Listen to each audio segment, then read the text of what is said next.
করে তুলছে। আজ জুলাই যোদ্ধাদেরকে আক্রান্ত করা হচ্ছে। আমরা দেখেছি ঢাকা বিশ্ববিদ্যালয়ে, সেখানে জুলাইয়ের যারা সম্মুখে সারিতে থেকে নেতৃত্ব দিয়েছে, যারা তাদের রাজনীতি করার অধিকার ফিরিয়ে দিয়েছে, সেই জুলাই যোদ্ধাদের আওয়ামী দোসরদের নিয়ে এসে শাহবাগ থানার মধ্যে মাফ করে তাদের গায়ে হাত দেওয়া হয়েছে। প্রতিটি শিক্ষাঙ্গনকে তারা উত্তপ্ত করে তুলছে।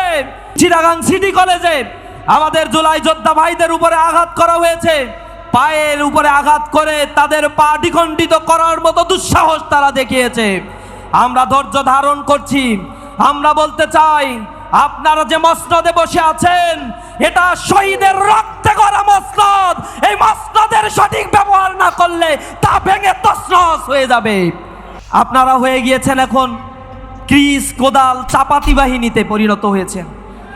এই ছাত্র সংগঠন